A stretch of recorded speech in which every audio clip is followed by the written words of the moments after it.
Hello, welcome to Mismatch Readers Club. I can name my own podcast.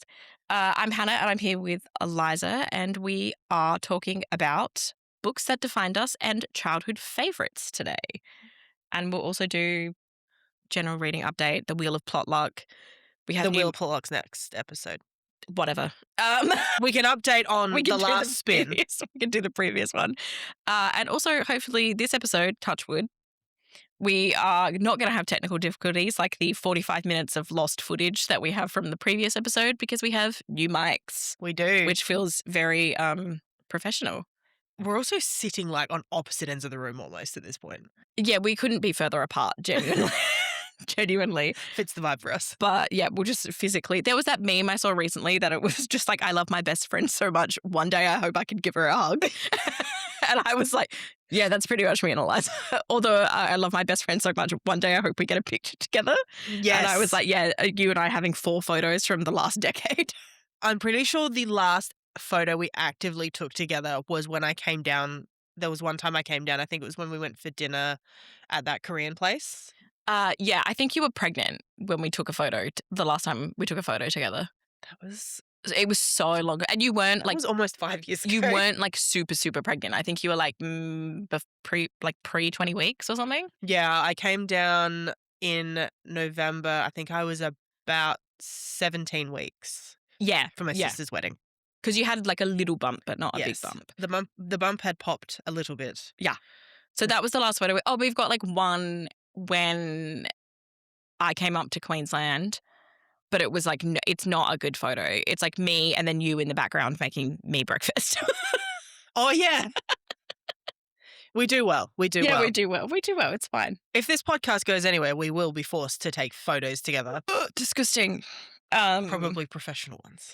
I don't know about photographer friends, don't you? I've got photographer friends. I'm thinking of the last photo shoot I did with the last 2 professional shoots I did, and it was with Josh getting my kit off in random rural locations. So that might not be the best for us, but we could work something out. Wouldn't be the first time we've seen each other half naked. Let's be real. Oh, Jesus. Anyway, all right. What should we do first? Should we do reading update or update on the plot luck challenge? Let's do the plot luck update, I reckon. Did that actually get into the previous episode? Yes. Okay, great. Because it was after... So to recap, when I was editing last episode, while recording, Hannah's internet cut out at any given point, but we didn't realize because we could still see each other and hear each other, and the software we were using said it was still recording. Nightmare. And then it fully cut out. And then Hannah dialed back in on my phone. On your phone, yeah. And we spun the wheel. Yep. So that's in there. But we did lose probably half an hour and literally almost all of the questions that Dale asked us. Yes. So at some point in the next couple of episodes, we will answer Dale's questions. We will re-answer them, and hopefully the recording lands. The recording will work. Well, we're in person this time. Last week, last recording session, we were online. That is true. So... it'll be all good. But yes, we did get the wheel spin, and the spin was it was Book Rewind, so a book from the year we were born, or somewhere around there. We obviously went with the year that we were born because it's the first time we've spun Book Rewind. Yeah. And you chose to read? Written on the Body by Jeanette Winterson, which... it actually took me a little bit to try and find a book to read, because my first thought was, I'm just going to reread The Secret History. And then I was like, that feels like cheating.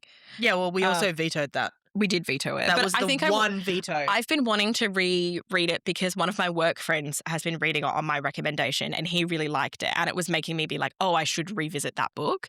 But yeah, so I read our producer Kaiser is making so many noises. Go. No, he's hanging out. He's got a lot to say. Anyway, I read Written on the Body, which is... actually, I really loved it. Like, I had read some of Jeanette Winterson's autobiography, which I think is called... No. Oh, it's called Oranges Are Not the Only Fruit. Oh, yeah. And I had read some of it, but then I think I just, like, dropped off because I was reading it at a busy period. But then this one was, like, quite, I guess, like bold when it came out because it is about a love affair, but the main character is not gendered and is like nothing about them really is revealed. Yeah. So it was told from a completely non-binary point of view, which I really, really appreciated, obviously, being a non-binary person. So that was really cool. And it was about like their love affair with this married woman. But it was, I didn't expect it, it was a cancer novel. So it ended up being a bit of a cancer novel at the near the end, which I was just like, ooh, because I really... You don't do well. It's too much. Like my grandparents died of cancer. I don't like reading about cancer. I have lived it. So, but it wasn't, it was done with like a really light touch. So it wasn't like the be all and end all of it. And it was just such a beautiful book. And it was also delightfully short. It was like 192 pages. And I was like, yes. And it was also published, the version that I read, obviously it was published in 1992, but the version I read was published the day before my birthday. Oh, which was cool. Timely. Yeah, and I read it in like 2 sittings. I read almost all of it, and then I had to get up and go out. So I was like, well, now I have to read the last 20 pages, but I need to be alone when I'm reading the last 20 pages because I was like, I think this book is going to make me weep. And it did. But 5 stars. It was fantastic. I really, really liked it. And now I do really want to read more about more of Jeanette Winterson's books. Oh, that's good. Yeah, it was great. What did you pick? So you picked 2, didn't you? So initially I was going to read The Patron Saint of Liars by Anne Patchett. It's Anne Patchett's debut novel, who actually, ironically, literally released another novel the last couple of weeks. Yeah, because I think it literally came out this week. I'm going to just look that up while you keep talking because I saw that when I was bookstore hopping this week. Yeah, it was crazy. But I was going to read that, and I think I read maybe the first 5 or 6 chapters. And unfortunately, I was quite unwell when I was reading it, or when I'd started to read it. And I don't know if it was me or if it was the book. It was very, very religion heavy at the start. And I know it's supposed to like shift a little bit. Is this the one about nuns or something? Yeah. Or it was to do with her going to like a mother and baby home? Yes. Yeah. And it's supposed to essentially be about the main character learning to like not run away from her problems and stuff, which is like obviously all well and good, but it just wasn't vibing with me. So I put it down and I ended up picking up All Around the Town by Mary Higgins Clark, who is an author I've read quite a lot of because my mum had several of her books at home. And your mum probably did too. I reckon she might have, or if not, it was like one of those books. I feel like they have such distinct, very similar covers. And it was in the realm of like, oh, these are like mum books in that, like it was like Agatha Christie, Mary Higgins Clark, like Dick Francis type of stuff. Yeah. That's what the mums would borrow from the library. But yeah, my mum had a few of those. And I have actually read All Around the Town before. I read it probably back in either high school or like shortly after finishing high school. And I remember really enjoying it. So I picked that one up. And honestly, Mary Higgins Clark writes such a good twisty thriller. Love. Even though like you kind of know, like you know who the bad guy is through the whole thing. It's not like a murder mystery sort of thing where you're not sure who the bad guy is going to be. She just executes it so well. So the general basis of this book is we have 2 main characters, essentially. They're sisters. The youngest sister was abducted at age 4. Oh, yes. Held captive and then returned at age 6. Yeah. They just left her. The news had started to get bigger. Someone had seen them, and this couple that abducted her just decided to dump her. They left her outside of school. She was found, returned to her family. And then it sort of jumps into adulthood. And Laurie, who was the girl that was abducted, has multiple personality disorder or dissociative identity disorder, as it's now known.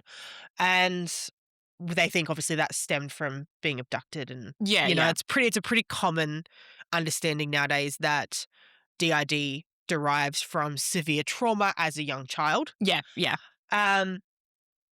And so she's got these multiple personalities. The couple that abduct her, the husband is now this bigwig TV evangelist. And where's the fucking evangelist? I know. So we had a bit of a always. religious overtone again, but not in the same kind of way. Mm. But Laurie's university professor ends up getting murdered. And Okay.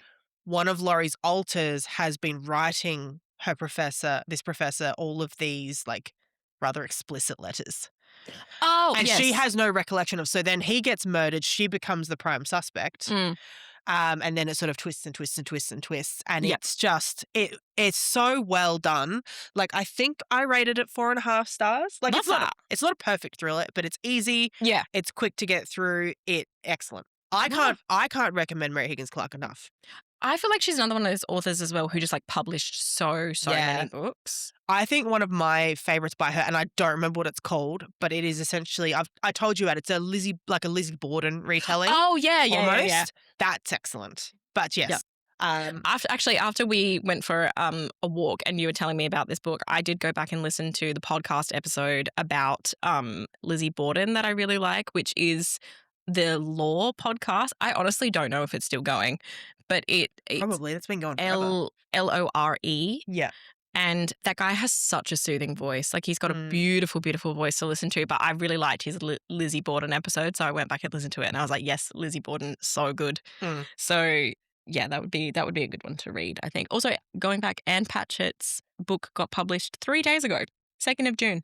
Oh yeah, there you go. What's it called? Whistler. Yes. I remember when I went to my disastrous bookstore trip this week. Yes, you can elaborate on that later. Anyway, I feel like that moan was really loud. So sorry to everyone. I remember picking it up in the bookstore because I was like, oh, that's a really nice cover. Because it's like a beautiful painting on the cover. But yeah. Should I elaborate on my reading my bookstore trip? Yes, please do. So I'll try and spark note this because otherwise I'm going to talk for like 45 minutes. Anyway, so I have leave at the moment. I have a week and a half off. Beautiful. Yum, yum, yum. Gorgeous. I'm not beholden to time.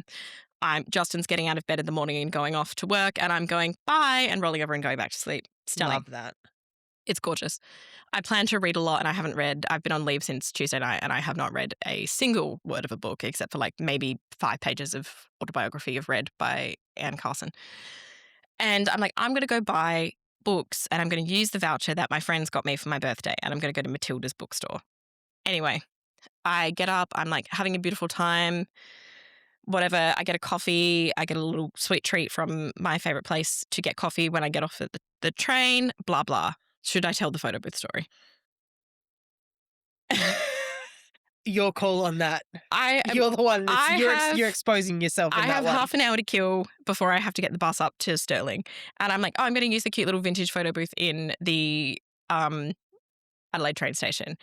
And I'm like, go in to take photos of myself, and I'm like, oh, maybe I'll take a cheeky photo and give it to my partner as like a cheeky thing. And also, I'd like to just clarify, not showing nipple, just flashing.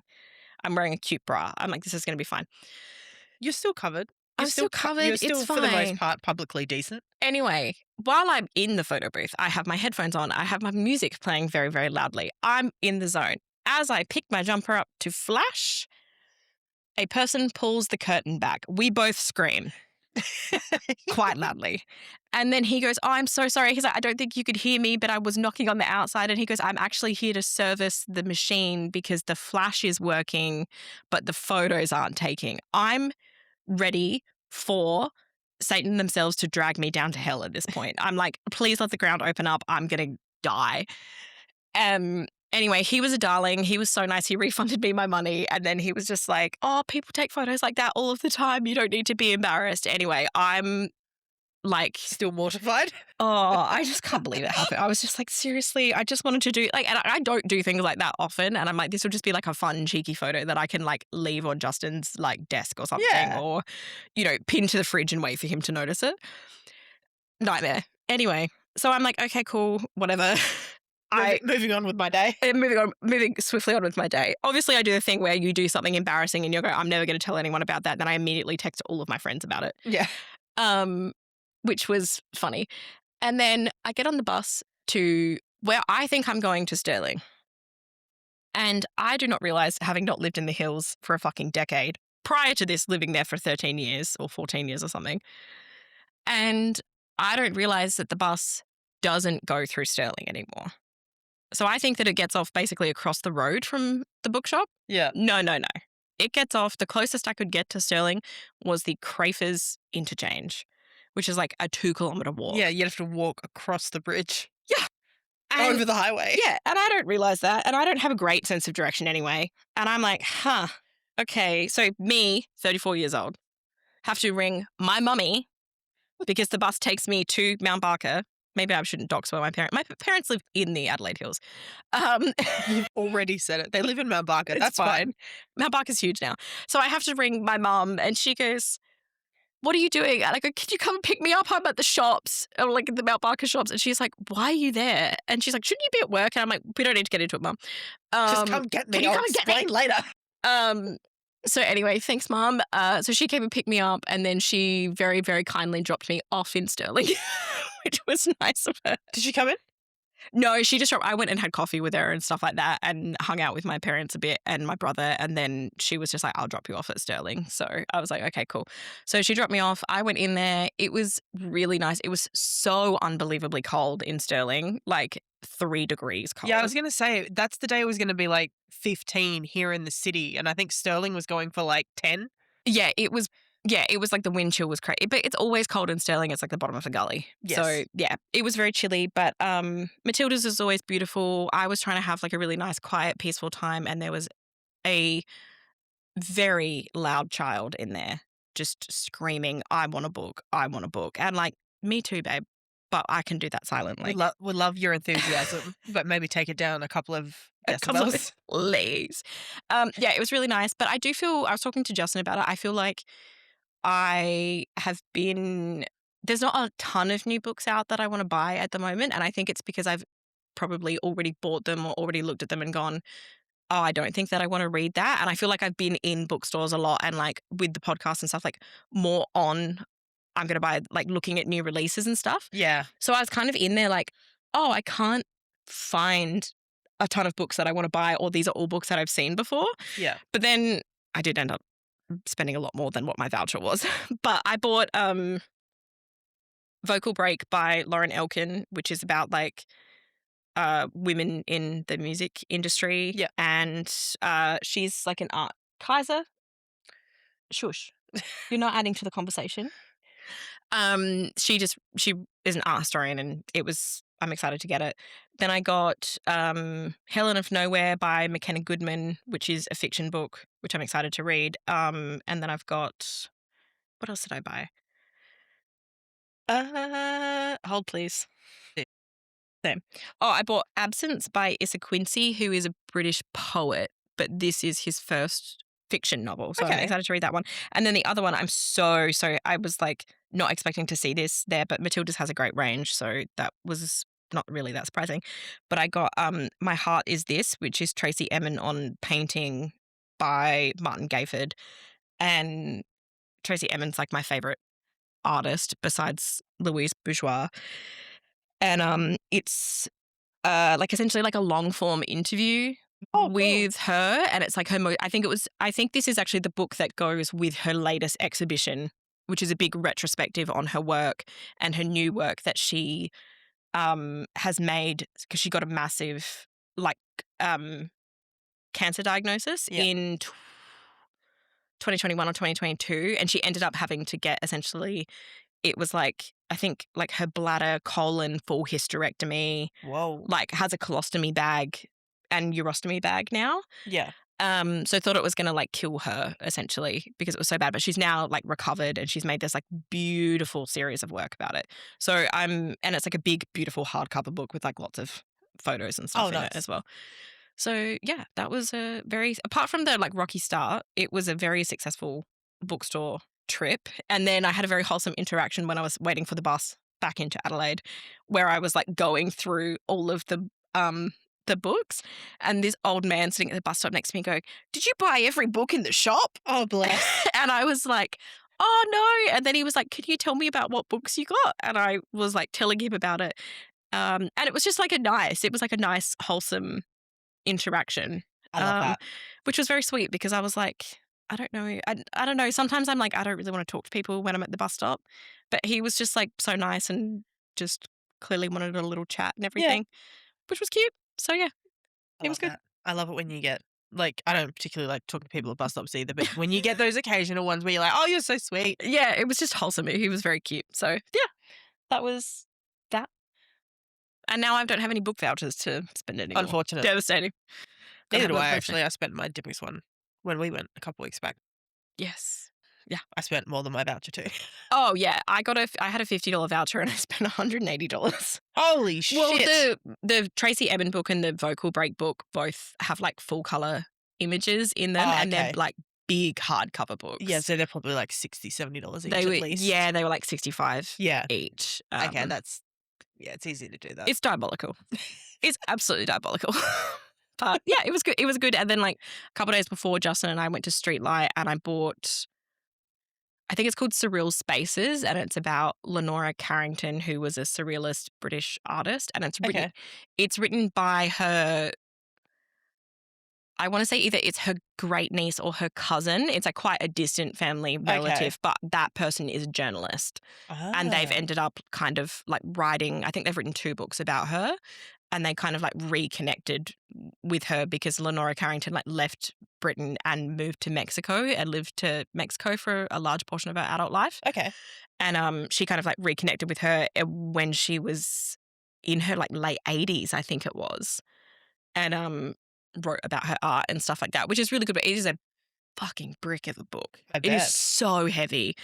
So yeah, been on the art book grind at the moment, which is nice. I'm having a good time. But yeah, what have you read in the month of May? I read 12 books in May, which is a 12 and a half technically, because I was halfway through a book at the end of the month. The absolute humbling moment when I messaged you on Teams, because not only do we talk in person constantly and also via text, but because we work similarly, we message each other on Teams all the time as well. God forbid either of our work looks at our Teams conversations. When we try not to complain about our job on Teams. No, and also like I don't it's general chit chat on Teams. If it's job whinging, it's via text. Yeah, and like also like job whinging for me is like I actually really, really like my job, but I just am tired and worn out, I think. But yeah, I messaged you being like, I read so many books in May. I feel like I've had such a good reading month. And then violently humbled because Eliza then goes, I read 12 books in May. It was such a good reading month. And I was like, oh, cool, I'll go fuck myself. Yeah, I had an absolute boomer of a month. Yeah, you did. I didn't have to, but because of the pathetic attempt I made in April with 4, I definitely had a bit of catching. I had a bit of catching up to do. So I had 10 books on my list, and then I read 2 extra. Nice. 2 of them were advanced copies. So even though they're both out now. Is that the one you got? That's the one I got you. Yes. I'm so excited to read that book is probably the best book I've read this year so far. It's right up there. Big call. And that's saying a lot because it's a cozy queer fantasy. Like nothing against queer fantasy like at all, but like cozy fantasy in particular is not usually what I read. Yeah, you read more. I read more heavy fantasy. Yeah, I was going to say you're very much like a true, if I think of like a romantasy reader, like you're who comes to mind for me. But it was so good. It was honestly like it's excellent. Obviously not a visual medium, but like the cover is so cute. When I was with Justin in Dimmicks and you had just messaged me about this, and then he found it in Dimmicks and was just like, I think this is the book that Eliza's getting you. And I picked it up in there and I was like, oh my God, it looks so, so cute. And like the cover is so nice as well. I read it in 2 settings.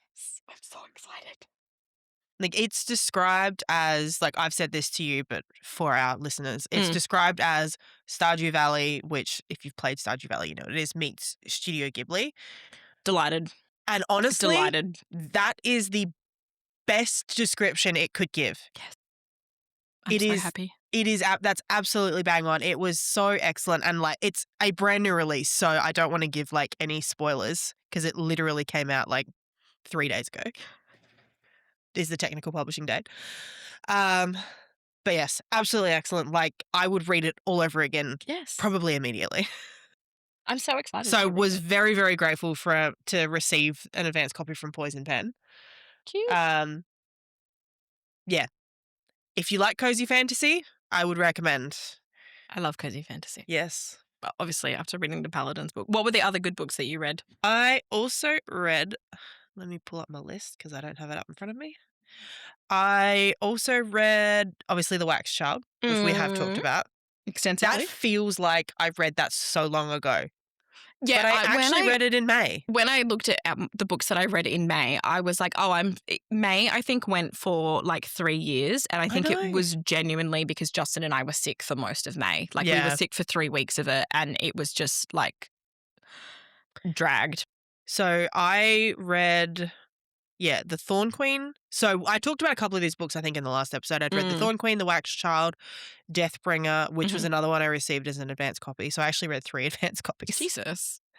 Deathbringer is also right up there. I gave it a 4.75. Wow. Very, very, very good. It's also a debut novel, so I like the caliber for a debut novel, way up there for it. I like that when you have, like, because I can see your list now, but I like when you have a good reading month and they're all like highly rated. Yeah. It's just like, it just feels so satisfying. Yeah, it really does. I mean, I don't often like rate stuff lower than, like, I'm a fairly easy to please reader. Yeah. Like, to be honest, like, I can overlook quite a lot when it comes to books. Mm. It's not often, like, the lowest rating, the average lowest rating I give is like 3 stars. And that's like, a book is fun. Yeah. If I actively don't like it, then my problem is I can almost always find something I do enjoy about a book. Yeah. Which is not necessarily... You're not a harsh critic, I think, when it comes to it. Like, if you're putting time into the book, you're kind of just like, this is pretty good. But I think, like, my top reads for the month, I read 12. I'm not going to list them all. Obviously, Field Guide, that's a 5-star. It's cool. Sorry, we haven't even said the title. Field Guide for the Formerly Villainous by Autumn K. England. It came out this week, just gone, or last week when this episode airs. And it is absolutely excellent. Deathbringer by Sonia Tagliarini. Debut novel, I gave it 4.75. Love. Very, very unique magic system. It's an academy setting, which I'm an absolute sucker for. You do like an academy setting. I do love an academy setting. The Thorn Queen by Sasha Payton Smith. That's the one that had that quote that... the horny quote. Mm-hmm. Yeah, very horny quote. We discussed that. We discussed it last episode. Yep. And then All Around the Town, I think. I had a couple of books where things just didn't, like, sit super right with me. Yeah. Broken Dove was one of them. Like, I gave it 3.75, but Silver Elite right before it is a 4.5 star. So that's a fairly bit of a drop. It's a pretty big drop. It introduced something into the story that I can see how it happened, but I don't like it, and I don't think it's necessary. Yeah. And yeah, the tone shift is very different from book 1 to book 2, but it's kind of supposed to be. Yep. Book 1, Silver Elite, we are in a bit of a... It's not quite an academy setting, but it's like a military training camp, essentially. So it's kind of like academy, like they have some, like, classes, quote unquote, but it's more like training based. And then in book 2, it's more... It almost reads like a bit of a war novel. Okay. But not in... That can be hard to read, not in a bad way. Like, I say war novel, like... kind of like Hunger Games-esque war novel. So, yeah. It was good. Like, it ended on enough of a cliffhanger, but I just think there were some things introduced into it that I was like, I don't like this. I don't see why we need to add this in. Yeah. But anyway, overall, a very good reading month. Very good reading month. What about you? What else did you read what did you read this month? You actually haven't said. I actually just realized that I think I have not updated this properly, because I think there was a book that I finished in May. Oh, no, sorry, I did finish that in June. Never mind. I started it on the last day of May. I read...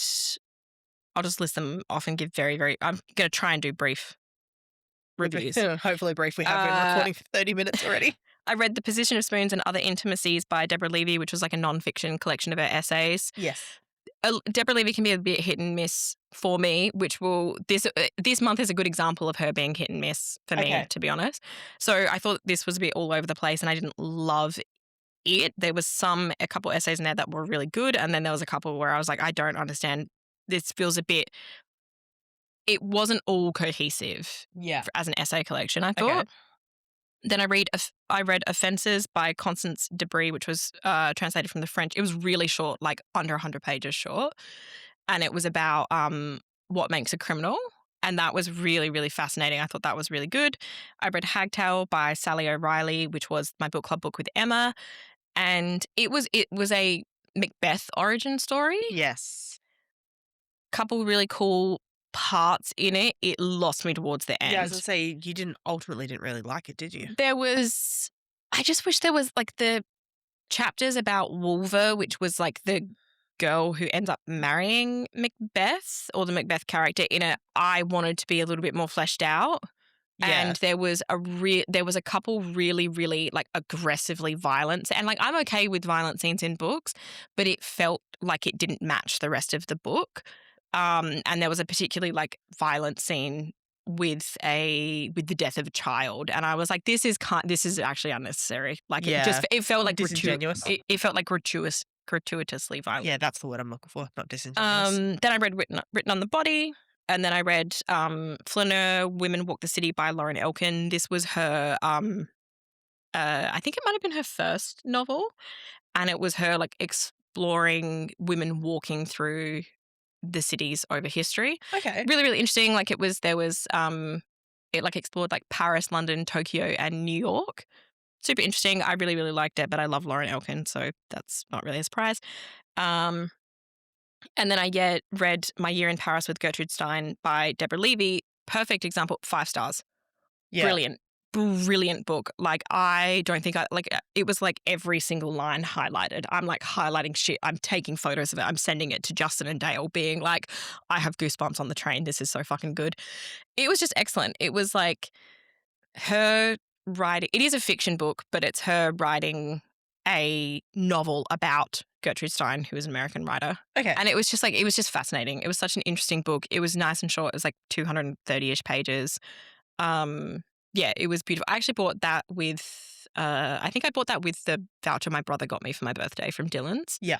And yeah, just absolutely loved it. I thought it was fantastic. And then I didn't end up finishing it in May because it is 600 pages, but I started reading Knife Woman, The Life of Louise Bourgeois, which is my favorite artist ever.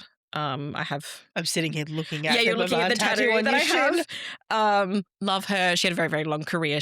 Had like a 70-year long career, but it's translated from the French by Lauren Elkin. Which is how I remember you telling me about this. Yeah. So I'm kind of reading that, and that's my like bed book. Okay. But it's like I get in and I read a chapter every night, and it's like not a book that I want to like rush through. Yeah. It's just like I'm just like chilling, having a little chapter read. Also, brief Justin update. Justin reading update. He's finished. What's Morning the series Star? called? Red Rising. Red Rising. He's finished the Red Rising series. He really liked Morning Star. Yeah. He was like, has he finished it in its entirety?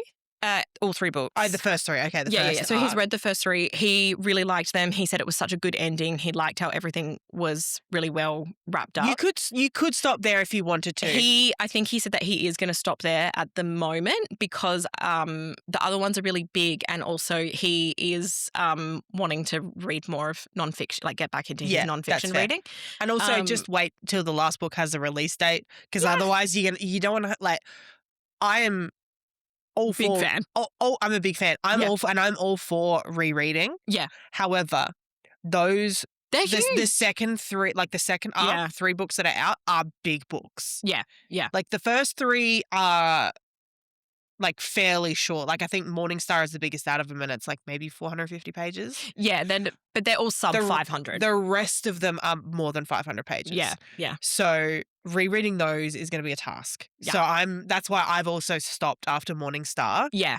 And I'm like, I will pick it back up. I might reread Morning Star prior, but it does kind of end off at a nice point anyway. Yeah, that's what he said. He said he thought it had been wrapped up really well. So yeah, he had there's loose ends. time. There's definitely loose ends, but it's like a nice sort of midpoint where you're not going to lose too much. Like, I feel like I could probably reread the last couple of chapters of Morning Star. Yeah. And then go into Iron Gold. Yeah. Well, he really liked it. He had a good time reading it. Excellent. And now he's reading, I'll just keep doing, we'll just do Justin Corner on the podcast. He's reading a book I got him, actually. It's called Freewheeling Essays on Cycling. So, which is he's an avid bike rider. It's very Justin. Yeah. It's very, very Justin. And it's just a group of writers talking about like writing little essays on cycling through the city and stuff like that. I think it's predominantly like British based. Yeah. But yeah, he's reading that at the moment and liking it. So excellent. That's the Justin reading corner. I won't give Dan one because he doesn't read. I love him, but he doesn't read much. All right. He reads graphic novels. He's a graphic novel guy. Interesting. And I'm like, you know what? You do you, mate. Yeah. It's reading. Which is why I want to petition Pierce Brown to do Red Rising in a graphic novel. Yeah. I think it would make an excellent graphic novel. I actually just saw, that reminded me because Emily bought it for her daughter. The Raven Cycle is being done as a graphic novel, and I'm pretty sure. Oh, I think I remember seeing that. Don't quote me on this. I think Maggie Stavata, the author, has done the art for it because she's also an artist. Don't quote me on that because now that I've said that, I'm a bit unsure about it. Questioning myself. But she definitely did the art for the Raven Cycle tarot deck, which I have, and the art on it is really, really stunning. Interesting. So yeah, he could read that. All right, should we go into the actual theme? The actual theme. Right. So we're going to do childhood faves and books that defined us. Yeah. Because we were both avid readers as children. I've got to say, I don't remember a lot of books I read as like a little kid. Oh no, but neither. I'll just like jump straight into it. I started reading the Nancy Drew books probably when I was like. Sorry, I'm showing Hannah the graphic novels. I looked it up. No, Saz Millage did the illustration for it. Oh, well, the illustrations are beautiful for the Raven Cycle books. Yeah, would big recommend. I started reading the Nancy Drew books when I was like 8 or 9, I think. Yeah. They were always at the local library and there were so many of them. Actually, I've just remembered what I was reading pre-Nancy Drew, which was the Babysitter's Club books. And absolutely. I don't remember who wrote them. Do you know they're graphic novels now, actually? I saw they're being republished as graphic novels. I saw that they had been republished and they've got new covers and everything, but I didn't see that they'd been done. No, some of them are being done, I believe, as graphic novels. Love. Anyway, I had heaps of them. Same. In this, not that it matters, but Anne M. Martin wrote it. I had them in these covers. Oh yeah, with the building block title. So cute, loved them. I was obsessed with those books, there are so many of them. I read every single one of those books. I'm pretty sure I probably read most of, if not all of them. How many were there? There's like 40 odd. 60 to 80 apparently. Maybe I didn't. Subsequent maybe titles have been written by ghostwriters. Yes, because Anna Martin passed, I believe. Yeah. I remember I distinctly remember when the author of Nancy Drew died. And Mum told me because she saw it on the news and I started crying. And I was like 10. And I was just like, no. But yeah, did you read them when you were... Babysitter's Club? Yeah. Oh, absolutely. Did you read Nancy Drew books? No, I didn't read Nancy Drew. My mum had a different series, which is Nancy Drew vein. It was called Trixie Belden. I don't remember who wrote them. Yes. Yeah. But it is kind of the same thing, like young girl detective solves local mysteries, like local problems, etc. So same kind of vein. And my mum had quite an extensive collection of those. So I read those. I have read Nancy Drew, but they weren't the books that I read like at that age. Yeah. I also read, what did I have? 621 Nancy Drew books have been published as of January 2026. Holy hell. Over 13 series. And they were written, they started getting published in 1930 and they're credited to the pseudonymous Carolyn Keene. Catherine Kenny wrote Trixie Belden. The first 6 books were actually written by Julie Campbell Tatham. They were published between 1948 and 1986. There were 39 in total of Okay. Trixie Belden, and I'm pretty sure I read every single one of them. Wow. That's a I lot. also read, did you ever read, thinking like going back to sort of the Babysitters Club, did you ever read any of I think it's called the Sweet Valley Twins books? I think I read a couple of them, but I Yeah. didn't finish them. Yeah, I remember reading a few, like the same sort of age. I read an absolute crap ton of Enid Blyton as a kid. I read You Enid Blyton probably when I read was a Enid Blyton. kid. Yeah, I read Enid Blyton when I was a kid. I read I never read the Goosebumps books, I did read the Goosebumps books. I but don't think never I read them that because I was a scaredy cat when I was a kid. I was a big scaredy cat. I'm still a bit of a big scaredy cat. Like, I hate the dark. I didn't want to read anything creepy or anything. I loved the Goosebumps books. So didn't read them. And then I just kind of started doing much of the same thing that I do now, buying books, which is I just kind of pick up anything that's got an interesting cover. I mean, we both would have read it. Surely you read Del Toro Quest as a kid. I didn't read Del Toro. Yeah, so I've never read Del Toro Quest. Unbelievable. But I read, I think we talked about it maybe on the first episode, but I read Emily Rodder's other book series, which was The Fairy Realm. Oh, yes. Which is like 6 books in I think I've read that too. And it's really cute. I still have the copy that I got for my like 9th or 10th birthday or something like that. Like I was quite young when I got it. I loved the Del Toro Quest books. They were so, so good. And then Mum and I went to a talk that Emily Rodder did like years ago. She just disappeared. I'm not sure what happened to her really, but she was great. Her talk was really interesting. She was like really, I remember her being really happy when I gave her a copy of, because she did a signing afterwards. And I was like my mid-20s, I think, when I went to this signing. Oh, bless. It was held at the Marion Library, which, by the way, has one of the best social media accounts I've ever seen. Oh, my God, yes. Love those divas. Incredible. Love them. They're so good. But yeah, when she... Marion Library, collaborate with us. Please. Yeah, anyway, everyone was taking up copies of Del Toro Quest, and then I pulled out my, like, I would say well-loved copy of The Fairy Realm. Falling to bits. Stuck together with sticky tape. And she was like, oh, she's like, I can't believe you've got a copy of this book. And then we were talking about it a little bit and she signed it for me. I love that. Which is really cute. I also read Series of Unfortunate Events, which you being a scaredy cat. Didn't read. You didn't read? Nope. I didn't read. I was a big tomboy as a kid, so it's no shocker that I say as a kid, I still am. I read the Specky McGee books. Did you ever read those? No. They were definitely targeted towards boys. It was a book about AFL. Oh my! A kid's book about AFL, which surprises no one, knowing me as an adult.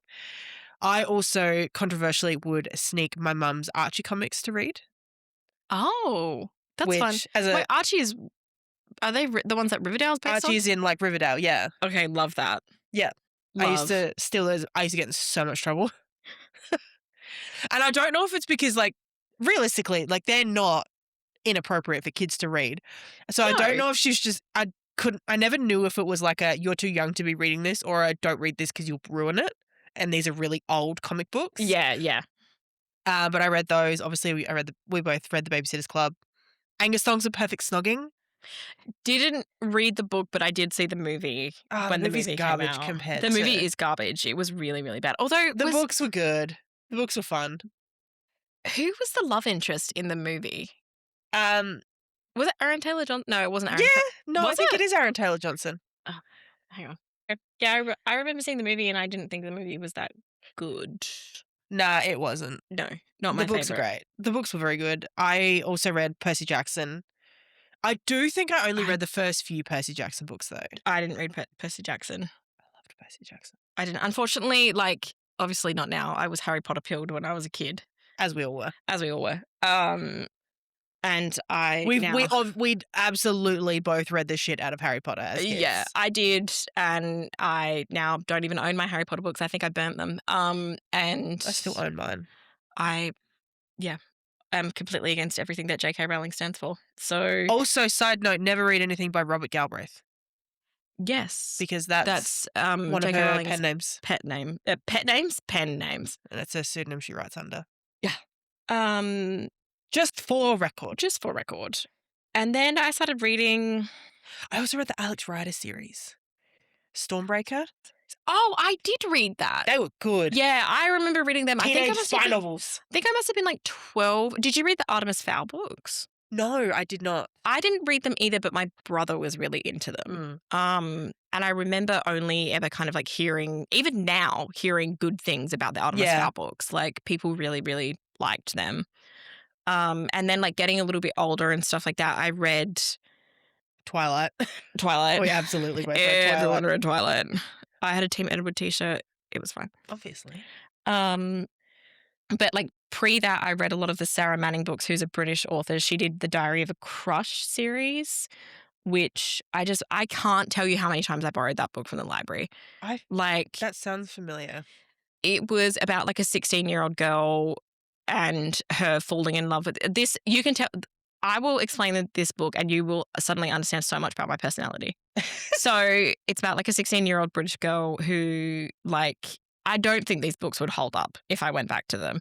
But like she falls in love on her first day of like college where she's doing like her A-levels with like this guy who's a little bit older than her, and he's like an artsy photographer kind of emo boy vibe. And his name's Dylan. And the whole series is like them breaking up and getting together, blah, blah, blah, blah, blah, blah, blah. So anyway, formative to my young, it looks terrible little mind. familiar, but I don't think I ever read them. They were like, I genuinely don't think they would hold up now if I went back and read them. But I read them so many times when I was young. And then I read she did a couple other YA books as well. And then she did a couple like adult romance books. Yeah. And she did like an adult romance book called, I think it's like 9 Uses for an Ex-Boyfriend or 9 Uses for My Ex-Boyfriend or something like that. And I read that multiple times as well. It was just like funny. She's very British, but I really liked those I remember books. You possibly also had to read it for school, Looking for Alibrandi.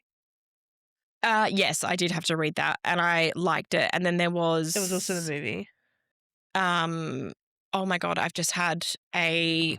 Tomorrow When the War Began? No, it wasn't Tomorrow When the World. I read that. Talk Amongst Yourselves by Trying. Loved Tomorrow When the War Began and the whole series. I just wish they managed to do a decent adaptation of it, which they did not, tragically. I just had like, when you were talking about that, I just had like a repressed memory of this book coming up, which was, I must have been, I would have been like 12 when this book came out. It's called Leaving Jetty Road and it's based in Adelaide. Oh. And it's by Rebecca Burton. And it's like it's a typical kind of like YA book. But I remember reading that and like being excited about reading a book set in Adelaide. But that was like one of my favourite books when I was a teenager or early teen. I also remember reading, and this would have been a big, this is crazy that, like, not crazy that I read it, but I don't even know how to say this. So I read a book called Does My Head Look Big in This by Randa Abdel Fattah in high school. Oh. Does that cover look familiar to you? Oh, yes. Yeah. Yeah. Because it's the story of I think a Muslim Australian girl who decides to start wearing a hijab. Yes. It was published in 2005. And like, I remember the controversy when this book came out. So do I. I read it. So popular. Yeah. Yeah. It was so good. Yeah. But obviously, yeah, like very quite controversial book to have, like, to be reading in the mid 2000s. Yeah. Given that was the peak of anti-Muslim. Yeah, I remember that cover looks very, very familiar. Yeah. I don't know what I've done with most of my childhood books because I have so many books that I'm like, I owned that. Don't know where it is. Yeah, I think I offloaded a bunch. I definitely offloaded a bunch when I moved out of home. Yeah, but also same. like I used the library so much when I was a kid that like I think like a lot of the books that I didn't buy the Diary of a Crush books until my like late teens when I was like nostalgia buying them. Yeah. Because I just borrowed them from the library all of the time. But yeah, I did too. 2 books that I read when I was a teenager, which I think about often, one was Circles of Stone by Pamela Rushby, who is an Australian author, and the other was Cross Tides by Lorraine Orman, who is a New Zealand author. And I kind of like put them together in my brain because I read them both at the same time. Yeah. And like Circles of Stone is about stone circles, and it's about like a girl who goes with her mum to like a weird hippie festival somewhere in Australia where there is a stone circle. Yeah. And then she like connects through time. She starts like having visions to a girl who was like ritually sacrificed at a different stone circle, like hundreds and hundreds and hundreds of years ago, Oh. and is essentially like dug up as a bog body. So it was that, I had like a bit of a morbid fascination. I used to want to be a coroner when I was a kid. Same. I was I was studying medicine to become a medical examiner. Jesus Christ. My mother thought it was horrifying, and I was like, but I can't kill them. They're dead. Exactly. And it's interesting. But yeah, I was really interested in the bog body thing, and I really, really loved that book. And then Cross Tides was like similar, but not stone circles. It was like a like moody, like grumpy, misunderstood girl who was like sent to spend time with like kind of distant relatives in New Zealand over the summer, and she learns about like her family line, I'm pretty sure, and it's like it was interesting because it was a lot to do with like the whaling industry in New Zealand, and a lot to do with kind of like racism towards like Maori people and stuff like that, particularly by like settlers. And it was kind of she would have these like visions and dreams essentially where she was like in like viewing the life of like a very distant relative who came over from Britain and was like married to this horrible fucking whaler, like mogul guy. And it was that like it was just really interesting. And I remember like it dealt with like very, very complex themes of like racism and colonialism, like to my mind, like probably maybe it doesn't hold up now, but like when I was younger, like, I think I was reading that book when I was like 11. Yeah. Like 11, 12. It was introducing those complex themes in like a way that was super, super interesting that then made me go and do more research on it. Yeah. So yeah, they were like big for me. I loved those books. When you started talking about that, when you talked about being sent to live with family, it made me think of. Did you ever read the Secret Garden? Yeah, I fucking loved that book. That was book. That Louisa May Alcott? Louisa May Alcott wrote Little Women, I think. Let me check who wrote The Secret Garden. Frances Hodges? Did she write who wrote The Secret Garden? People, they're going to... Frances Hodgson, yeah. Frances Hodgson Burnett. There we go. Thank you. Yeah. I loved that. And I loved the 1993 movie. Yes. So, so beautiful. I remember reading that as probably a fairly young kid, actually, like sub 10. Yeah, I think I read... Because like it's considered a classic, but it's a classic kids novel. It's so good. And absolutely like wanting to find my own little secret garden to live 100%. out my fantasies in. Yeah. Send me off to a mysterious relative and let me live in their little garden. Yeah, I know. It's so good. Absolute joy. Why don't we have any relatives that own country estates? I don't know, but it feels wrong. Oh. I didn't, at least my goldfish brain does not recall anything super like life-changing, formative, or whatever that I read in my teenage years.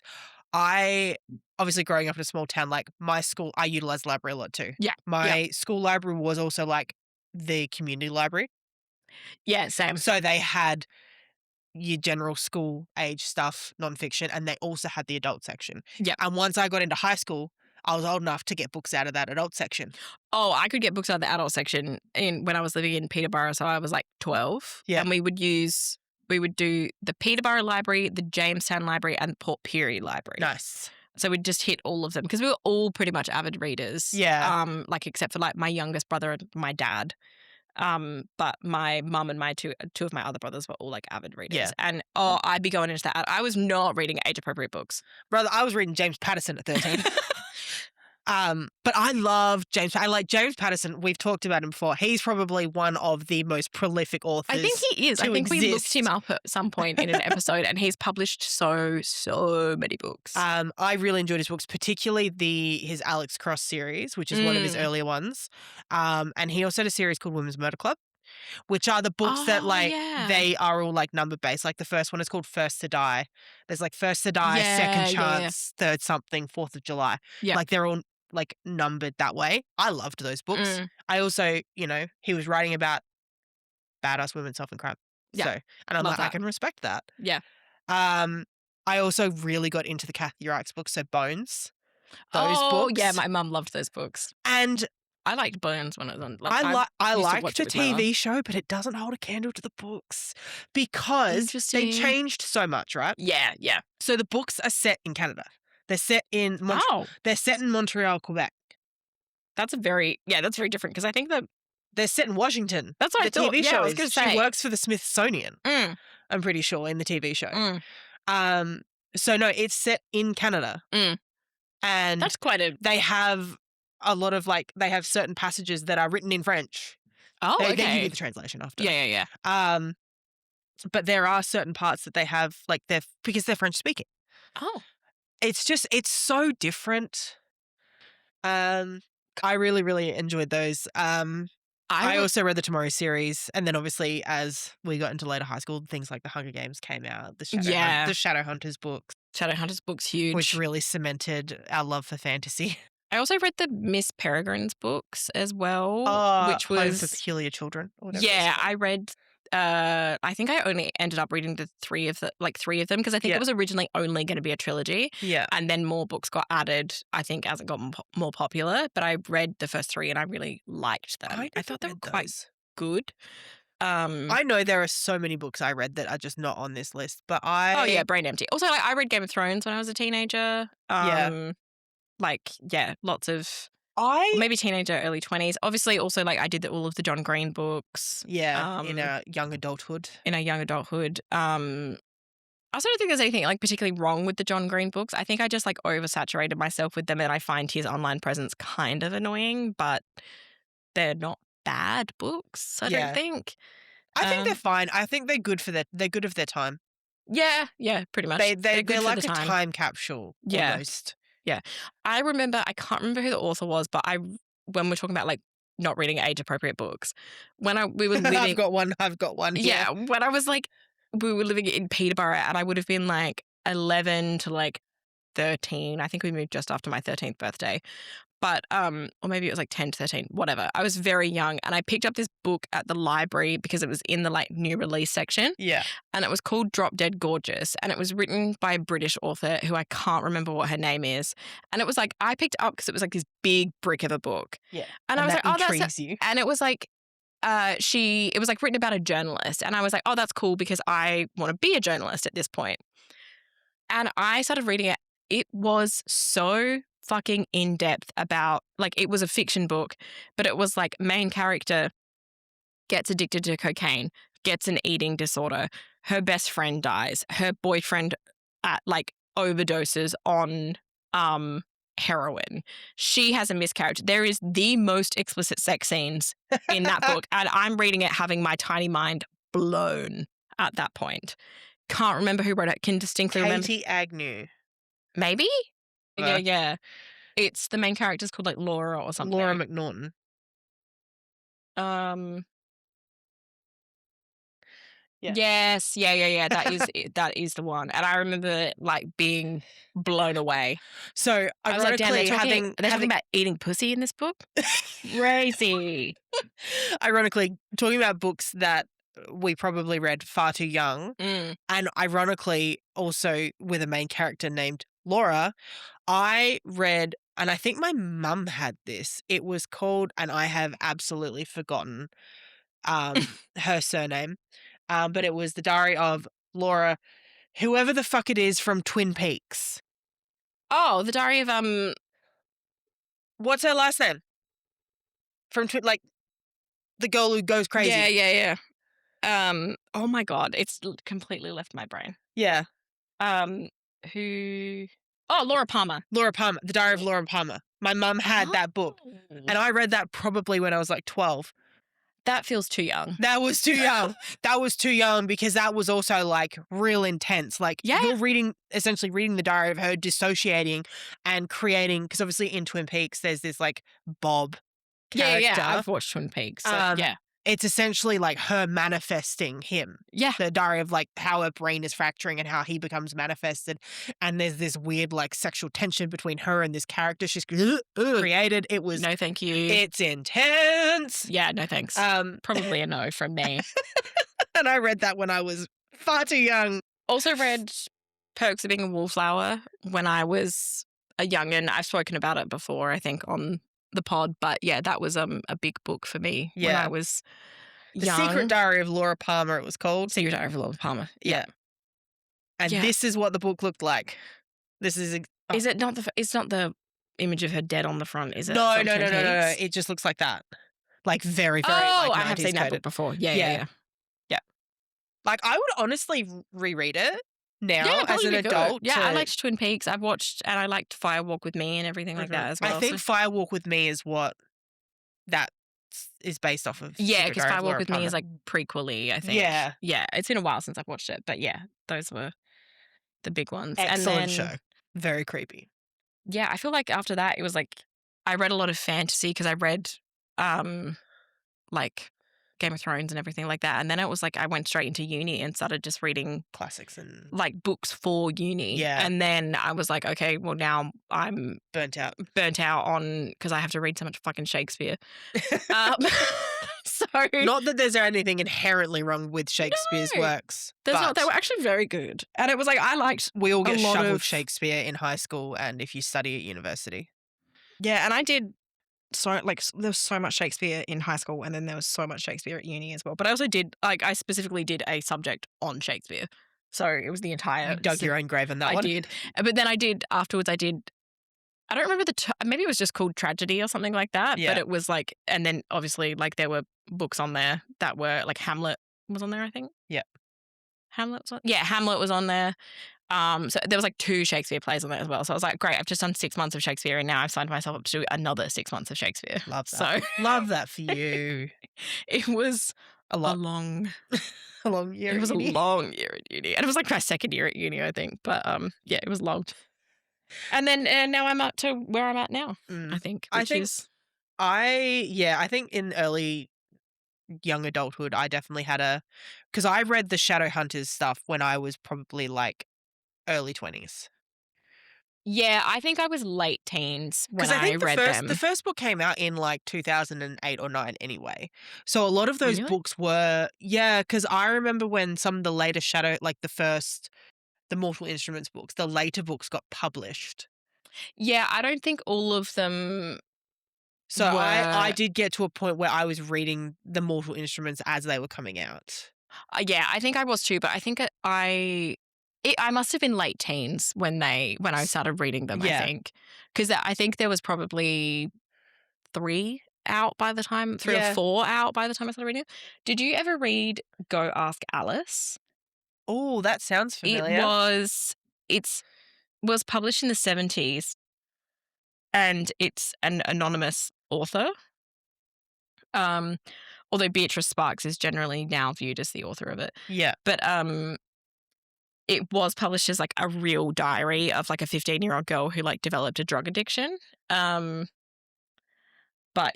I remember reading that when I was like very young, and that was really I feel like I maybe read it. But yeah, I thought it was pretty good. I had a huge break from reading. Like I think, and it's not that I necessarily got like burnt out. I still read here and there. But I definitely like stopped reading for a while there because like, life gets fucking busy. Yeah. And also I was like, I was in like my early mid-20s. I was much more about having fun and partying and I think doing many, many things. I think I like read many, many people. I think I was still reading a lot, but I don't think I was reading anything new because I was like reading books for uni. Yeah. And then when I wanted to read for enjoyment, I was just like rereading things I'd already read. Yeah. And liked because I was like, I have to read so much that I was just like not capable of like critically engaging with anything. So yeah, I didn't read for quite a while. And then kind of as I was finishing uni, I started to get more back into reading and having good reading years and stuff like that. So that's good. I definitely picked up reading again. I started reading like ebooks that I was getting on like Apple Books. Yeah. Like there were these like short little thrillers that you could get for like $3. Blake Pierce is an author in particular that I was getting a lot of his books. And they were good. Like I read a crap ton of them super fast on my phone, on my iPad. Yep. And then I started I got back into reading by reading like crime procedurals, thrillers, sort of action books. Like I've read a lot of the Lee Child books, which is like his Jack Reacher series. Oh, yeah. I know And those then two. I started to like fantasy started to pick back up in popularity, and I started to see more things about it, and I thought I'd dip my toe into that. And yeah, I've pretty much read exclusively, almost exclusively fantasy since. And now we're here, and I read like 10 books a month. I got back into reading in 2018 because I read Normal People. Ah, yes. And that really... I think it was probably like 2019, 2020 Yeah. when I started to like really, when I picked up a couple of books and was like, oh wait, that's right, I really like this. And 2018 makes sense for me because I finished uni in 2017. Yeah. Maybe. I think I was still studying, but that was because I did my postgrad, but I did it very part-time. So I was like, I had more, and I was like, it was a very focused subject. So I was like, could read more kind of like fiction-y stuff. Yeah. But yeah, that Sally Rooney books were the ones that got me back into reading because I read Normal People and then I read Conversations with Friends. And it was so good. So good. I should go back and reread them. Actually, I haven't reread them in a while, but I might. There's so many books that we need to read though that I get so hesitant on rereading. I know. I'm like, I don't want to like use my reading time like that. Maybe I'll audiobook them. Yeah. That could be good. That would be fun. At the moment, I only reread if I'm like having to refresh my memory on like a series that's got a new book coming. Yeah, that makes sense to me. Whereas this is like, I just want to go back and read. Also, they're quite short. I feel like I probably could reread them pretty quickly. You do have another whole week of leave, so. Oh, yeah. I've got to finish. I have so many books that I've started reading at the moment. Like I have maybe 3 books currently on the go. Make that your goal. Yeah, I need to finish reading Between Two Fires. Oh, yeah. Which is really good. And it was just one of those books. You know when you like inexplicably just like put a book down and then you're like, I should finish that, and then you don't. Yeah, once you've gotten yourself out of the momentum of it and you're like, I don't want to pick this back up now. Yeah. Yeah. A little bit. But like I'm enjoying it. It's really good. There was a big twist just before I put it down, and then I like put it down to cook dinner and I just haven't picked it back up again. So like I need to finish that. And then I also need to finish oh my God, I read the book in one sitting and then I immediately bought the second one and I haven't read it. It's the other Rachel Gillig. Two Twisted Crowns. Two Twisted Crowns. I've read the first chapter and then inexplicably put it down. And I'm like, why? I read the first one in one sitting. Why have I just put this down and gone, oh, I'm really enjoying that? All right, I'm holding you to that. It? I think I'm just going to not allow myself to start anything new until I finish the 4 books I currently have on the go. Yeah, then probably wise. And then I'll start something new. Oh my God. It's bad. It's grim in there. Don't look at my Kobo. I think we've covered we've covered them. We've covered everything. There's not... Talking about books we read in our childhood we also wrote like absolutely fuck all notes here. What are you talking about? My notes are so detailed. My 3 dot points. Yeah. We just wrote down a small list of books that we could remember we read, and that was it. And we've obviously had a few little brainwaves of things we've read over discussing it. I like had completely forgotten about Go Ask Alice and the Drop Dead Gorgeous book as well. But yeah, now I'm like, I don't think they're Drop Dead Gorgeous. I remember when I was reading it thinking, I don't think this is well written. And then like, I don't think it would be well written if I went back to it now. I feel like I would love to go back to my local library, like my old school library. Yeah. And like peruse the shelves and like maybe refresh my memory. But because, and this is going to hurt, because we graduated 18 years ago. It is so unlikely that the libraries we went to have any of the same stuff. There was a book. Do you know what I mean? Like, I wish I could go back in time 15 years. Yeah. And go back to that library so I could, like, go through the shelves and see the stuff. There was a book, I've just found it now, that I read, and I remember being so excited when I read it, called Lily Makes a Living by Lulu Hobian.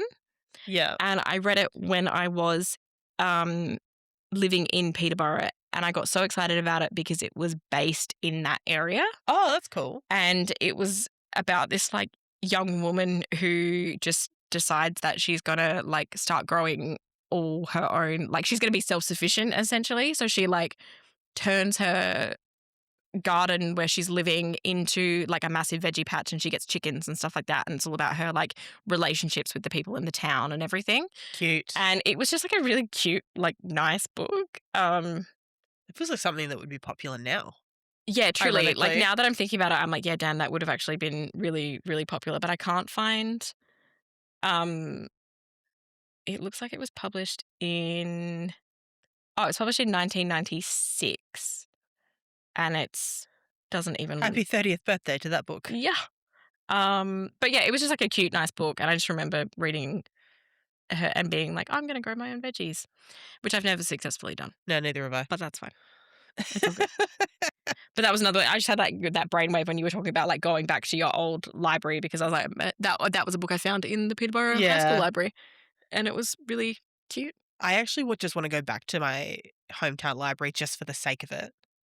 Yeah, like just see just to see how different it is. Yeah, I don't think the library that I went to the most when I was like young, like prior to when we moved to Peterborough and stuff, like we used it so much was the Woodcroft Library and the Noarlunga Library. And I remember the Noarlunga Library being really good because it was like 3 stories high or something like that. Like it was the Noarlunga Library is big. It was so good. Yeah, that would be cool to go back to those ones, I think. But yeah, what a great little book that was. Utilize your local library. Yes, utilize it. I should go join my local library, actually. That was one of the things I was going to do when I was on leave, was go and join my local library, because apparently it's very good. So yes, I need to as well. Yeah, because I use like the Libby app, but that's just using the SA library in general, like the one card or whatever it is. So yeah, I should go join my local library. It'll be good, I think.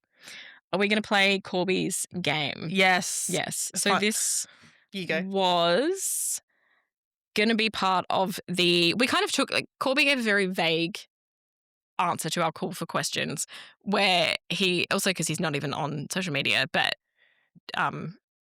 like his partner told us what he wanted to do for this, which was he gave us the fuck, marry, kill game. And then, which basically ended up with Jess and I having to explain to Justin and Corby what fuck, marry, kill actually is, which is like, you don't go, oh, I'm going to marry this character and I'm going to kill this character and then fuck this character. It's someone gives you 3 characters and then you choose from there. Yeah. Which is very funny. So we're going to play that game, and we were going to play it in the question episode, but then the question episode went for so long that we didn't, and then we lost half of it anyway. So now we're going to play the game. We are. And Eliza allegedly has... I have prepared a PowerPoint. I'm so excited for the PowerPoint. I'm so excited for the PowerPoint. I think I made some very rough notes in my phone. So. Do you want to do yours first? Let's do yours first. Do the PowerPoint Let's do yours first, because I want to see. We're going to do yours, and then I'll see how many I have to take off of mine. I have 1, 2, 3, 4, 5 sets. I have 5. 1, 2, I did 3 rounds, 5. And then Justin came up with 2. Okay, so we both got 5. Yeah. I have 3 all male sets and 2 all female sets. Okay, great. So first up is obviously Zayden Ryerson from Fourth Wing. Oh, I was like, what are we talking about? I have given some slight notes. So obviously Zayden is a shadow wielder. He's a moody cunt, and he's overprotective, and a dragon rider. Okay, cool. I'm enjoying the fan art. Yeah. I have to use fan art to at least give you a descriptor. Yes. You know who that's going to be. We have Resand from Akatar. Not how I pictured him, but keep going. Yeah, that's like a fairly loose.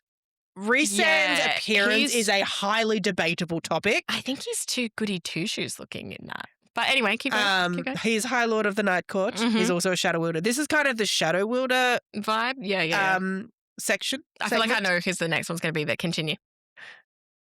Keep going. We'll see. I want to say it's the Darkling. Negative. Fuck. The Darkling actually didn't make this list. This is Dorian from Throne of Glass. Okay. They do kind of all look the same. They do all look the same. So obviously you've read Fourth Wing, so you know Zayden is the moodiest cunt on the planet. He's also very overprotective. Mm-hmm. Resand is very charming. Probably considered one of the most powerful fae. Yes. In the realm.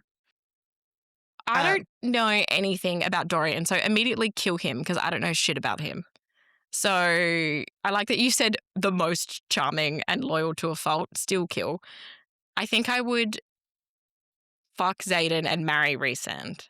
Okay. I think. And that's purely just because I know that I've, like, out of you all know of these them, characters. I have read, I mean, I haven't even finished ACOTAR. I read like a book and a half of it, but I feel like So you're barely gonna know the rest of these. That's totally fine. I can just go vibes based. That's what I want you to go vibes based. Okay, great. Yeah, so probably kill Dorian, fuck Xaden, marry Rhys. What about you? What was yours?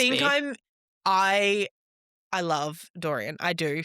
He is a sweet baby boy who deserves to be protected at all costs. I think I would fuck Xaden. Mm-hmm. I think I would kill Rhysand. Interesting. And I think I would marry Dorian. Okay, I'm happy for you. And that could change on any given day, honestly. Also, because Dorian and Rhysand are quite similar. That's what I was going to say. I was like, these three fictional men that you've presented are all the same character. Yes, they are. Same men, different font. Yeah, exactly. And the slightest different font there. All right, round 2. We have female. We are in a women all women. Jesus Christ, all women category. We have Aelin from Throne of Glass. We have Feyre from ACOTAR. Not what I pictured it look like.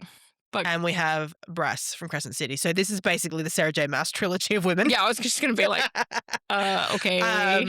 Aelin is arguably the most powerful Fae that Sarah J. Maas has ever written. She had godlike fire powers. Like she could incinerate. Oh yes, I remember. She could incinerate anything. Hot. My favorite note was always has a plan that she usually keeps from others. Because she does. Yes, she always has another plan going on in the background. I remember you telling me about this. Fiercely protective. Feyre, obviously human. Yeah. Turned Fae. She is the High Lady of the Night Court. Oh, I've just hurt my back. Jesus Christ, woman. She's an archer. She's a questionable painter, if you depending on whose narrative you believe. She's also considered really powerful because she actually has. She's got multiple powers. She has powers from every High Lord. Yep. That's how they saved her, as they all gave her a bit of her power. Yep. So she is arguably more powerful than Rhysand. Interesting. You could argue that. Bryce Quinlan is half Fae. She's the one that I said is, I think her mother was Fae and her father was human. Yep. She's very, very smart. Mm-hmm. She, like, her job in Crescent City, she works for this, like, ancient artifact dealer, so she's very knowledgeable on all of that. Mm-hmm. She's a party girl. She loves to partake in the fun substances. Okay. I feel like I don't know enough about Aelin and Bryce, so this is fully off the top of the dome. Kill Feyre because I find her to be unbelievably fucking irritating. Yeah, I'm with you there. Yeah, so bye, Diva. And then probably fuck Aelin, I think, because scary. And then Bryce, if she's like very smart and has dry humor like you've written there, I feel like I would probably be more into, so I'd marry her. And yours? You look shocked. I'm actually like, I agree. I think I would kill Feyre. Mm-hmm. I got nothing against Feyre. I just think she's the least interesting out of the three. So weird. I just find it irritating. The person who is currently doing yard work, by the way, near your house, is my actual enemy. I know. Thankfully, I don't think it's picking don't think it's been picked up by the microphones, but it is rude. I think I'm in agreement. I think I would get along long term with Bryce better. Bryce likes clear communication. She doesn't really love secrets being kept from her, whereas Aelin always has a plan going on, and she's so fucking bad at keeping people informed. She just doesn't. She doesn't trust anyone. She sounds like a nightmare. That would get old so fast. So yeah, I love Aelin. I really do. But I do think I'd fuck Aelin because I think she'd be a fun time, and I think I'd marry Bryce. Yeah. Because I would also very much like to fuck Bryce. Yeah. I don't know anything about her, but I'm like, okay, I'm into it. Yeah. Okay. Next round? Next round. I don't remember who this one is. I don't remember what round this is. Oh. Kingfisher from Quicksilver. Haven't read, but No, you haven't interesting. read. So, Kingfisher, Rowan from Throne of Glass. Again, don't know who this man is. You wouldn't. I don't think you know Blonde, any of these ones. so that's his crime. Yeah, but Rowan and Slade from the Prey Prison. This is my Where Is My Wife collection. Essentially, Oh, yes, these are like the husband material. Will burn down the world for their ladies. Okay. Not saying the others wouldn't, but these two will go scorched earth immediately without listening to any sort of reason. Hang on, I'm going through them. So Yes. I don't know what Quicksilver is, but Quicksilver is the Kelly Hart novel. Right. Okay. The blonde guy, dead. I'm not into it. Sorry. Okay. Bye. And then probably like okay. Kill Rowan. Okay. Fuck Kingfisher. Marry Slade, I think. Okay. No? No. Incorrect answers? See, I would marry all three of these. Yeah. This is the hard one. This is very biased. This is the hardest one for me, I think. Yeah. I would absolutely marry Slade. I'm with you on that. Slade Ravager is one of my absolute top male leads. Mm-hmm. I love Kingfisher. However, I think they have kind of torched his character a little bit in the second book. Yeah. There's just some things that have happened in the second book that I'm like, Yeah. And I think I would fuck Rowan. Okay. Like, Rowan literally has a line in his books of "Where is my wife?" And I'm like, yes. Because Rowan and Aelin are a pair.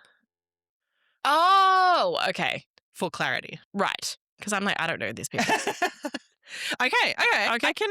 I can get behind it. I can understand people not liking Rowan because he's blonde. Yeah, it's just a fatal flaw in all men. Rowan's character is enough for me. You. He's excellent. Yeah. He's absolutely excellent. Like, I do love Kingfisher. I really do. But he doesn't hold a candle to Slade or Rowan, to be honest. All right, round 2. This is round 2. Round 2 Three? of women. Round 2 of the ladies. Yes. Oh, is that Maud? Yes! It is Maud from The Night and the Moth. My wife. All right, let's go. We have Manon Blackbeard. I don't know who that is. And we have Aurea Nightborn from The Serpent and the Wings of Night. Now, you wouldn't know who this is. This one's Aurea's a little bit of a rogue, but this is kind of the badass woman who don't really need no man, even though Aurea ends up with somebody. Okay. And it is alluded that Manon does too, but.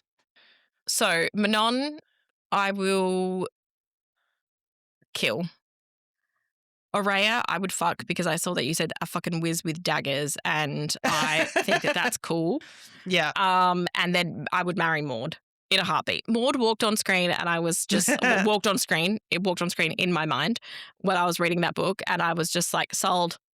Yeah, I love her. If anything happens to Maud in the next book, I'm gonna kill myself. Yeah, I think I would. I do like Aurea. I think I would kill her. I think I would fuck Maud, and I would absolutely marry Manon Blackbeard. Interesting. I'm just so sold on Maud. Also, like, it's the only book that I've read out of the books that you've got there. And so, that's like, it. You're Maud, just going. like, that's why I've got the notes, because most of these is going to be you're going on vibes. So I had to give some vibes. Yeah. Yeah, that would be mine with that. Okay. All right. My last round. Yes. And this one is the emo boy playlist. Oh, let's go. So, first off, you're not going to know who he is. This is Darius from Zodiac Academy. Okay. Interesting. We have Rune Danon from Crescent City. Don't know who that is. You should. Okay. And is this the Dark Room? I don't know who this is. Oh, okay, great. It's Rory. Okay, right. So we have Darius, Rune, and Rory Mendacious from The Night and the Moth. Okay, my answers are going to be really obvious here. I think I will. Hang on, I'm reading your notes. Read the notes. Darius, Dragon Shifter, starts off as a bully, rides a motorcycle, doesn't impress me. Elemental magic, fire and water, deeply obsessive, doesn't impress me. But Siri plays Shania Twain, that don't impress me much. Rune is Fey Prince, rides a motorbike, party boy with a soft heart. I think he does. I might be wrong about that, but I'm pretty sure he rides a motorcycle. Sarcastic, the most loyal boy ever. He really is. And then Rory is our emo Night King. Correct. Okay. I will kill Rune, I think. Fuck Darius, even though I don't know anything about him. And then I would marry Rory. Okay. Yeah, that's how I would go. We definitely have crossover in our when I read mine out. Okay. You're gonna kill me for this. I think I would kill Rory only because I can't believe this Rory slander. And this is only because we've only had one book with Rory, right? Yeah, he was so good. Darius is in Zodiac Academy. Zodiac Academy has 9 books. Jesus Christ. And they are not small books. Like the first book is like 500 pages. Yeah, I think I've seen them. It's a big old collection on my shelves. You have 9 books of Darius. I don't like Darius. You don't like Darius for like the first 2 books. Because it starts off as a little bit of a bully romance. But once you Maybe I'd kill him then. I'm not into the bully romance. The thing is once you get into the story, you understand why. Okay. Like there is a fairly reasonable Why am I saying I'm not into why. bully romance and then previously I have gone on mic and said I like enemies to lovers? Yeah. Anyway. Rune he's in 3 books. Yep. Whereas we've only got 1 for Rory. So that's the only reason that I'm killing Rory. I love Rory. I really do. But I haven't gotten enough out of him yet. Interesting. I feel like I got enough out of him in 10 minutes and I was this is good. By comparison. I'm with you, I would fuck Darius and I would marry Rune. I just like that you said would probably ride a motorcycle if they existed. He would. Yeah, he probably would. He would. It's just not impressive to me. I'm just like, nah. Oh, you ride a motorbike? Okay. But yes, I love Rory and I, want much more from him in book 2, which we will get. But I think because the sheer amount of content we've got is so much lesser. Yeah, that makes sense. That's the only reason for me. Like, if you had read all of the books, you might have a different opinion, but you've only read The Night and the Moth. Like, you're going based on vibes only, so yours makes sense. Vibes based. But yeah, no, I love Rory. Okay, so mine, there will be crossover because... That's fine. I expect there would be. So round 1. Yes. I also don't have I really appreciated your slideshow. The visuals. The visuals were good. We're doing theatre of the mind for mine because mine is my notes app on my phone. Okay, that's fine. So round 1, the Darkling from 6 of Crows. You know what? 6 of Crows. Is it 6 of Crows series? Shadow and Bone. Shadow and Bone. So the Darkling played by Ben Barnes' version. Ben Barnes' version. Raven from One Dark Window and Rory from The Night and the Moth. We've also got a bit of an emo boy collection here. Emo boy collection here. I would, in this situation, I would kill Rory, fuck Raven, and marry the Darkling. Ben Barnes' version. Yeah, honestly, the Ben Barnes version, yeah. Okay, so here's the thing. I haven't read Shadow and Bone yet. Oh, interesting. It is on my list. Interesting. So I am purely going based on the TV show. So I'm purely going based on Ben Barnes. That's really fine. I think I would kill Rory. Yep. I'm with you there. I think I would fuck the Darkling and marry Raven. My opinion may change once I've read the books, though. It may. So I think that's where I'm at. I also just realised that with... But I mean, if it was Ben Barnes, I would marry the Darkling. Sold. Wind up, get the marriage license. Ben Barnes is who I imagine for just about every genuinely dark shadow daddy fey prince character. It's been like that since Shadow and Bone came out. No, even before that, I feel like he was the Prince Caspian in the Narnia things, but I also feel like he was like back in the day on like Tumblr, he was like the face claim for young Sirius Black.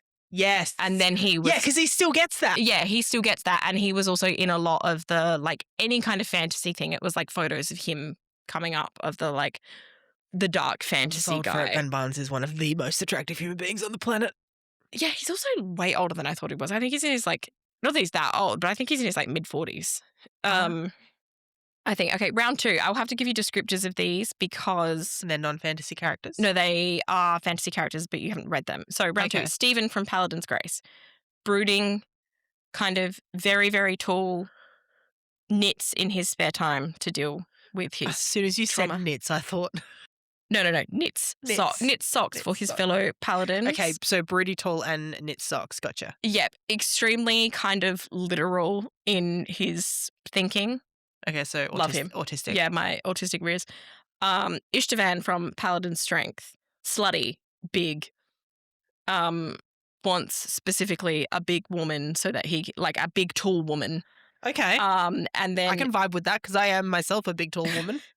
Shane from Paladin's Faith. Very sweet, very loyal, very dedicated to his faith, blonde. Killing Shane. Not because of the blonde. As soon as you said sweet and loyal, I'm like, I love you. You're like best friend material. So sweet and nice in the book. And what were the other 2 names? What was the first one? Ishtavan and Stephen. So Stephen's the one who knits and Ishtavan is the one who is big. Ishtavan, I'm going to fuck and I'm going to marry Stephen. Perfect. Great choices. Same choices for me. Round 3 is Maud from The Night and the Moth. Yep. Galadriel from Lord of the Rings. Oh. And Christine from The Wax Child. Okay. Okay. I'm going to marry Maud. Obviously. I am going to kill Christine. Yep, fair. And I'm going to fuck Galadriel, but I almost thought about killing Galadriel because she terrifies me. Yeah, I almost thought about it as well, but I think I would probably be into it. I think for like one night where I'm like scared for my life but also horny, I would probably be into that. I think it would be good. Yeah, okay. The next 2 rounds are Justin's contribution. Oh my God, yes. All right, let's fucking go. He's going to give me hobbits, isn't he? Samwise, Pippin, and Merry. Oh, I'm marrying Sam. Yeah, absolutely. Without Sam a doubt. is beautiful, beautiful husband material. I am... I love you, Mary, but I'm killing you and I'm going to fuck Pippin. Yeah, I think I would be the same. I don't think I really, really want to... Can I fuck Mary and Pippin together instead? Yeah, I think that... They're too much of a package How deal. about we Black Widow them, we fuck them, then we kill them both. Perfect. And then we marry Sam. Great. Brilliant. And then round 5... my answers here are so obvious. This is also Justin's contribution. Aragorn, Legolas, and Gimli. I'm going to kill Aragorn. No, wait, no, fuck. What? Sorry, no, sorry, no. Kill you? Sorry. Why did I say that? For some reason, I was thinking of, oh my God, I can't even remember his name, the wizard. Gandalf? Yeah, I'm thinking Gandalf. Jesus. My brain, no. Christ. Absolutely not. No, I am... Are you serious? This is so obvious. Yeah, except I think I'm killing Legolas. Yeah, that's what makes it obvious. I would kill Legolas. Fuck Gimli and marry Aragorn. I would fuck Gimli and marry Aragorn. I thought you were going to say you'd... Okay. All right, we're on the same page. I thought I was about to have a hot take saying I'd kill Legolas. No, I would kill Legolas. I don't think... I love Orlando Bloom, and I do love Legolas as a character, but I think Gimli would be an absolute fucking riot in the bedroom. Oh, yeah, I think he would. So loud. That was very loud. Gimli, I feel like, is a man who knows how to eat pussy. Absolutely. So I would... This is... He probably comes up to my pussy. Yeah, you are very tall. He is very short. But Aragorn, like... You don't even need to kneel down. The bit where Aragorn opens those doors... Like, flings the doors open. The doors to Helm's Deep is the moment. It's the moment. Or the part where, in the 3rd movie, where he's like, but you'll suffer me, or something like that, when he's with the ghosts. I would be on my knees to suffer you, my friend. Oh, my God. We should do watch it was the Lord diabolical. of the Rings trilogy.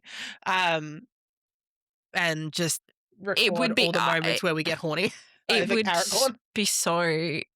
I couldn't do that. I couldn't publicly. I love that his were all Lord of the Rings. But yeah, it was so funny when the first time I watched Lord of the Rings and I was like, because I for so long was like, I'm not watching this. And then I started watching it. And then the part like where he was like, you'll suffer me or whatever. I can't remember his exact wording. And I was like, I have to put my entire fist in my mouth and bite because I was just like, whoa, okay, I do be getting it. Yeah, I understand now. I understand. So yeah, anyway, that was thank you, Corby, for that unhinged section. That was fun though. That was fun. That's always fun. Now, we discussed this earlier. We weren't going to spin the wheel in this first episode. However, at the top of the episode, we've recapped the books that we've read. Oh, so we do have to spin the wheel this time. We unintentionally talked about them because it has been the full month since we recorded. So we've read the books. It has only been 2 weeks since we spun the wheel. Yeah. But I say we just spin it because this episode comes out in a couple of days. Yeah. So then we're at the top of June. Yes, because that works out better reading-wise for us, I think. Yes, it does. Yeah. All right, spin the wheel. All right. Ooh, okay.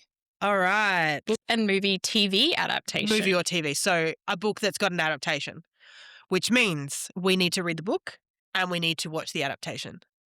Interesting. I know. I don't want to do it. Please, let's not do a classic, though. I don't know what I'm going to read. We'll talk about what we'll do in the next episode. Yeah. But for the month of June, because we're actually recording and releasing this at the start of the month, or close enough to the start of the month, we are going to read a book that has a movie or TV adaptation and then also watch said adaptation. Yeah. And then we can talk about it. Ooh, yeah, I'm going to have to do This is going to be a good one. I'm going to have to think about this because I don't actually know what I'm going to I should just read the first Bridgerton novel because I've been you could watching do that. Bridgerton. I was thinking maybe I'll read Hamnet. But I feel like that's really obvious. But I could read it because I watched that movie when it came out, like at the beginning of the year. And that was really good. But I'll have to think about this a little bit more. I'm going to have to go back to the adaptations episode notes and have a look. Oh, yeah, actually, yeah, that'll be where I go. Anyway, bring that shit up. I need to have a look. That's all we have for today. Also, we only recorded for an hour and 40 minutes. My God, that's quick for us. Short for us. The next one's going to be longer, though, I fear. Yeah, I think the next one might be longer. And we also have to re-record Dale's questions as well. But that's okay. We'll see. We'll see what happens. We'll see what happens. All right. We'll see you guys in 2 weeks. Okay, bye. Bye.